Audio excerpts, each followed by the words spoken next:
এরা এমন কিসিমের প্রাণী যারা সোশ্যাল মিডিয়ায় এসে আজব আজব সব কাণ্ড করে, কখনো কখনো চিল্লাপাল্লা করে, কখনো নাচে, বউ প্রদর্শন থেকে শুরু করে অশ্লীলতা পর্যন্ত, জিন থেকে ভূত বাদ যায় না কোনো কিছুই। আর এরপর শুরু হয় তাদের পাবলিসিটি, টাকা, পাওয়ার আর ইনফ্লুয়েন্সের সিলসিলা।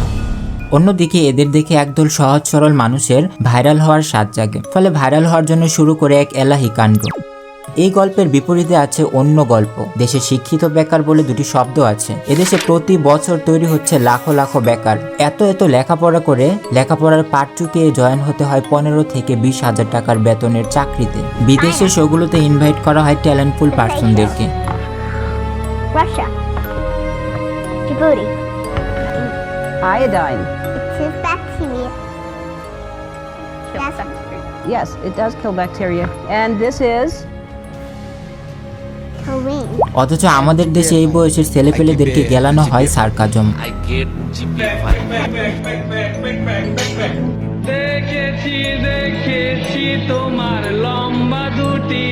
আর বিদেশে এই বয়সের বাচ্চাদেরকে শেখানো হয় মানবতা। ইভেন আমাদের দেশের শোগুলোতে কাদের ইনভাইট করা হয় জানেন? নাচন কদমটা কোথায় শিখলেন? বাসায় একাই নিজে নিজে। মামুনকে আপনি ছোট ভাই না বানায় ডাইরেক্ট বয়ফ্রেন্ড এবং জামাই বানায় ফেলালেন কেন? পছন্দ, ভালো লাগে। বিটেসদের সাহায্যে ফ্রেন্ডশিপ ভালো লাগে ওদের। আমি ভুয়া ডাক্তার না, আমি রিয়েল। এদেশে চোর হয়ে যেতে পারে ফুটবল টুর্নামেন্টের প্রধান অতিথি। আর এই সোশ্যাল মিডিয়ার বদৌলতে প্রধান অতিথির আসন পাওয়া মানুষটাও হয়ে যেতে পারে চোর। নিমিষেই হিরো হয়ে যেতে পারে জিরো, আর জিরো বনে যেতে পারে হিরো। অন্যদিকে শুরু হয় লিঙ্ক নামের ফেসবুকিয়ান মল্লযুদ্ধ।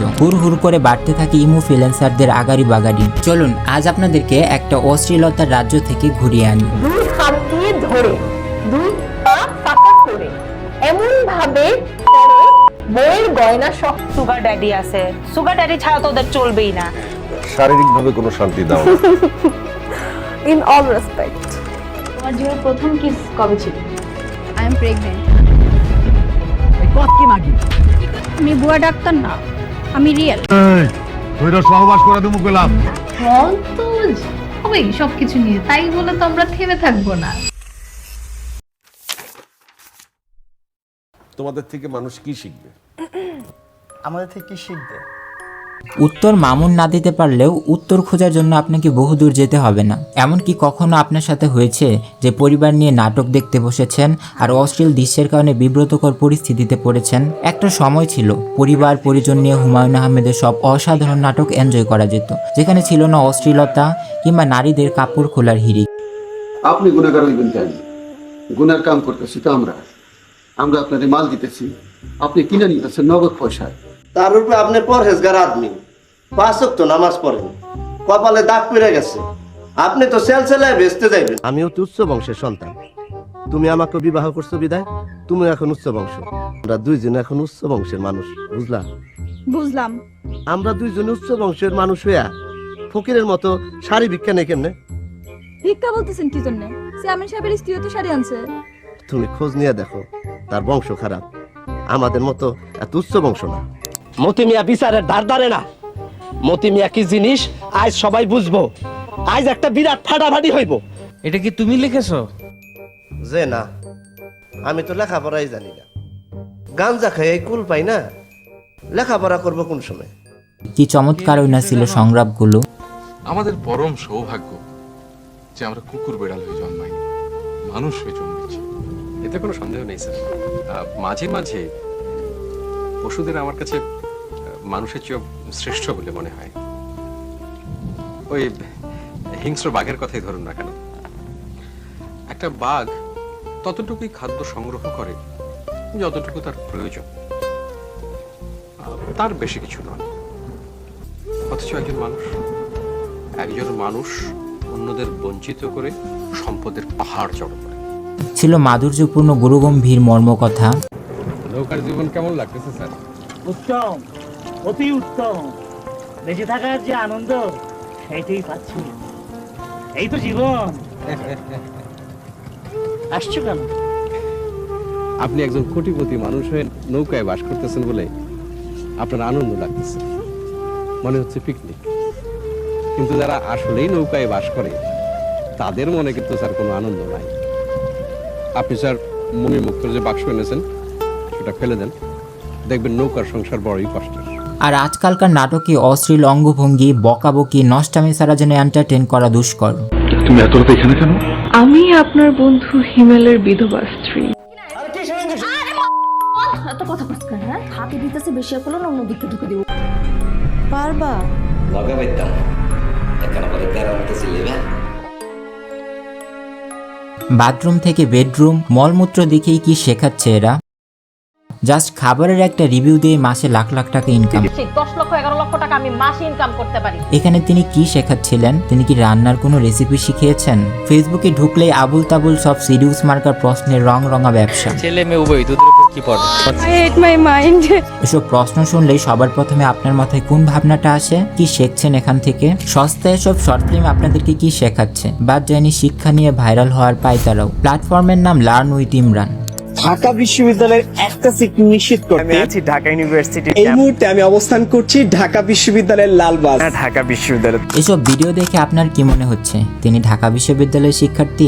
আমারও তাই মনে হচ্ছে, কিন্তু এ যেন কেঁচো না খুঁড়তেই সাপ। নিজ যোগ্যতা বলে চান্স পায়নি ঢাকা বিশ্ববিদ্যালয়ে, কিন্তু যখন দেখলেন বহু মানুষ ঢাকা বিশ্ববিদ্যালয়ে চান্স পাওয়ার কোর্স বিক্রি করে লাখ লাখ টাকা ইনকাম করছে, মাসিক ইনকাম করতে বাৎসরিক যদি হিসাব করি তাহলে তখন ওই তিতুমির কলেজে পড়ে শুরু করে দিলেন প্রতারণার নীল নকশা। কিনলেন ফেসবুকের ফ্যাক ফলোয়ার। উদ্দেশ্য ছিল এইচএসসি শিক্ষার্থীদেরকে ট্র্যাপে ফেলে টাকা কামাবার। সাথে পরিচয় দিতে লাগলেন তিনি নাকি ঢাকা বিশ্ববিদ্যালয়ের শিক্ষার্থী। অথচ একে একে উঠে আসতে থাকলো ভুলে ভরা তার শিক্ষণফল। কি শিখছেন শিক্ষার্থীরা তার কাছ থেকে? প্রতারণা। যখন ঢাকা বিশ্ববিদ্যালয়ের শিক্ষার্থীরা তার প্রতারণা ধরে ফেললেন এবং নানা রকম কমেন্ট করা শুরু করলেন, তখনই শুরু হলো তার ব্লক কাণ্ড, ব্যান কাণ্ড আর লাল সালুর মজিদের মতো ভুংভাং বুঝ দিয়ে এসব ব্রেনলেস এইচএসসি শিক্ষার্থীদের ধরে রাখার প্রচেষ্টা। ভাইয়া একটা জিনিস পড়াতে শুরু করবেন, ভাইয়া বলছেন 1 2 3, তারপর তিনি কাউন্ট ডাউন না বলে তিনি বলছেন কাম ডাউন। কি চমৎকার! ঠিক এই কথাটি ভাইয়ার কমেন্ট বক্সে লিখলাম, সাথে সাথে ভাইয়া আমাকেই ব্লক করে দিল। এরপর ভাইয়ার আরেকটা ভিডিওতে গেলাম, ভাইয়া রাইট ফর্ম অফ ভার্বস শেখাবেন। 40 মিনিটে তিনি 10টা, মানে একটা রাইট ফর্ম অফ ভার্বসে 10টা শূন্যস্থান থেকে ফিল ইন দ্য ব্ল্যাঙ্কস তিনি পূরণ করবেন। 10টার মধ্যে তিনি 5টারই দিলেন ভুল ব্যাখ্যা। তোমরা কেউ প্রেম টেম করো কি না, রিলেশন করো কি? রিলেশনের নাই, জাস্ট ফোকাস স্টাডি, রাইট? কারণ প্রেম কখন করবে? ঢাকা বিশ্ববিদ্যালয়ে চান্স পেয়ে অটোমেটিক হয়ে যাবে, রাইট? একটা না 2-3টা করে থাকবে সবার সাথে, কারণ you are the university of ঢাকার স্টুডেন্ট। আমাদের এই ঢাকা ইউনিভার্সিটি ক্যাম্পাসে এসেছে আমাদের এই ঢাকা ইউনিভার্সিটি উপরে ডেসক্রিপশন আর হচ্ছে নিচে প্রথম কমেন্টে আমার বউয়ের লিংক দেওয়া আছে। মানে বউয়ের লিংক বলতে হচ্ছে বউয়ের ফেসবুক। বউ কই তুমি? এই তো। আরে তুমি আসো, সামনে আসো। তুমি না থাকলে তো আমার ব্যবসা জমে। সমস্যা হচ্ছে না, কখন আমি খাটের খেলতে দেখাবো। আজকে দেখো তোমার জন্য আমি একটা কি জিনিস আনছি। আমি বলে তোমার কিছু দেই না, এজন্য এটা দেখে আপনার মাথায় কোন ভাবনাটা ঘুরপাক খাচ্ছে? You know what I think it is. আপনার ভেতরে থাকা কিউরিওসিটিকে পুঁজি করে এসব সমাজে ছড়িয়ে দেওয়া কি অভিশাপ নয়? بالوالدين إحسانا ولا تقتلوا أولادكم من إملاق نحن نرزقكم وإياهم ولا تقربوا الفواحش ما ظهر منها وما بطن। আপনাদের এলিয়েন কাণ্ডের কথা মনে আছে? ভাইরাল হওয়ার নেশায় বলতে লাগলেন তার সাথে রয়েছে জিন বাদশা এলিয়েন। ধীরে ধীরে হিট হতে লাগলো তার এই সমস্ত কন্টেন্ট। জিন চলে আসছে। আপনার পিছনে কয়জন লোক আছে আপনি বলতে পারবেন? 3 জন আছে। বস্তা পচা সাংবাদিকরাও বেমালুম প্রমোট করে গেলেন তাদের। ইনকাম করলেন এরা সবাই। 1 মাস পরেই প্রাণী দুটি অভিনয় বলে সাবলীল ভাবে ধোঁকা দিলেন। এমনকি ভাইরাল হওয়ার জন্য বাদ যাবে না বাইক পোড়ানোর অভিনয়। শিক্ষক হিসেবে নিয়োগ পাওয়া টিকটকার ম্যামের কথা মনে আছে? তিনি সম্ভবত বুঝে ফেলেছিলেন এদেশে চাকরি করে ইনকামের থেকে সোশ্যাল ইনফ্লুয়েন্সারদের ইনকাম বেশি, আর সামাজিক সম্মানের চেয়ে ফ্যান ফলোয়ার থাকাটা একটা পাওয়ার। মনে আছে হাফেজ স্বপনের কথা? ভাইরাল হওয়ার নেশায় বুকে 30 পারা কুরআন নিয়ে রঙের চুল দিয়ে শুরু করলেন টিকটকের নাটক। এই আল্লাহর বান্দা ভালো করে বুঝতে পেরেছিলেন ভাইরাল হওয়ার এই নয়া কৌশল। প্রথমে সাধু থেকে শয়তান হও, তারপর পাবলিকের সামনে নিজের ভুল বুঝতে পারো, ঘোষণা দাও তুমি হেদায়েত পেয়ে গেছো, আর অমনি মানুষ তোমাকে নাচতে নাচতে অ্যাকসেপ্ট করতে শুরু করবে। ঠিক তাই হলো, সে তার পরিকল্পনায় সফল। একটা সময় এই টুপি আর পাঞ্জাবি গায়ের থেকে খুলতে আমাকে বাধ্য করা হয়েছিল। আজকে নিজেকে এমন ভাবে তৈরি করছি, এখন টুপি আর পাঞ্জাবি সবাই আমাকে পরতে বলে। তবে অতি লোভে তাঁতি নষ্ট বলে একটা কথা আছে না? সেম স্ট্র্যাটেজি ফলো করে মাওলানা ওমর আলী আজমিকে ভাইরাল করার ফন্দি আটলেন এই হাফেজ সুপন। প্রথমে খারাপ হও, তারপর মিডিয়া আসবে, ভিডিও হবে, দেন ভাইরাল, খুব মজা হবে। কিন্তু সত্য তো আজীবন চাপা পড়ে থাকে না। ভাইরাল হতে পারবো না নাকি? ঈদ মুবারক বাবা, কি অবস্থা? আলহামদুলিল্লাহ আমি খুব ভালো আছি। এখন কথা হচ্ছে ভাইরাল হবেন আর বাপ সহ হবেন। কথা হচ্ছে আপনি চুল কবে কালার করবেন এটা আগে ঠিক করেন। হ্যাঁ, মানে আমি সেলুন দেখতেছি, ঠিক আছে? আপনি আগে চুল খালি লাল করা লাগবো, পরেরটা পরে দেখা যাবো না, বুঝছেন নি? আগে চুলটা কালার আগে ইন্টারভিউ নেই, আগে ইন্টারভিউ লাগবে আগে। আমি ভিডিও দিলে আপনাদের মধ্যে কিছু মানুষ খালি আমার পোস্টের মধ্যে এসে কমেন্ট করে, আমাকে দেখে দেখে মিয়া খলিফার মতো লাগতেছে। আরে ভাই, মিয়া খলিফাকে সারাদিনই কমেন্ট করেন কেন? মানে ভিডিও দিতে দেরি নাই, আপনাদের এই কমেন্ট আসা লাগবে, মিয়া খলিফার মতন দেখতে, মিয়া খলিফার মতন দেখতে। আচ্ছা, কে এই মিয়া খলিফাকে? আমি গুগলে সার্চ দিয়ে দেখি তো। ও, এই মহিলা ফুড ব্লগার নাকি? কিছু খাবারের ছবি দেখতেছি তার সামনে। কে এই মহিলা? আমার থেকে ভাইরাল হওয়ার জন্য পর্ন স্টারদের নিয়ে কি অভিনয়টাই না করলেন তিনি, সাথে আবার ভিডিওটি ডিলিট না করেই দিব্যি রেখে দিলেন। তার উদ্দেশ্য বুঝতে কি এখন আপনার কষ্ট হচ্ছে? এমনকি জনপ্রিয় সব ম্যাগাজিনে নিজের নাম আর ছবি বসিয়ে ফ্যান ফলোয়ারদেরকে বোকা বানাতেও দ্বিধাবোধ করে না এরা। তো ব্রো, আচ্ছা শোনো, কাহিনী হচ্ছে পোলাপাই না বিলিভ করতেছে যে এটা অ্যাকচুয়ালি ভগেও, বুঝছো? এটা না কাউরে বললো না, ঠিক আছে? এটা শুধুমাত্র তোমার আর আমার ভিতরে, ঠিক আছে? এসব সার্কাজম দেখতে দেখতে এমন এক সমাজ তৈরি হয়েছে যেখানে নিয়মিত ঝাড়ু দেওয়া মানুষটা বাহবা পাবে না, কারণ তার স্ট্যাটাস লো। অন্যদিকে উপর মহলের কেউ একদিন ঝাড়ু ধরলেই ইনস্ট্যান্ট ভাইরাল। এই হাফেজ স্বপনের ব্যাপারটাই দেখুন না। তার প্রতারণায় সফল হওয়ার পর এক ফেক নিউজ বের হলো, আল্লাহর এই পরহেজগার বান্দাটা নাকি মারা গিয়েছে। সাথে সাথেই হিট, রীতিমতো হিরিক পড়ে গেল শেয়ারের, এমনকি তা ছড়িয়ে গেল ওয়াজ মাহফিলের ময়দান পর্যন্ত। হঠাৎ করে আল্লাহর বান্দা আজকে দেখলাম সেই ছেলেটা, হঠাৎ বুকে ব্যথা, প্রচন্ড ব্যথা, আর স্টপ করে দুনিয়ার জমিন থেকে বিদায় নিয়ে চলে গেল।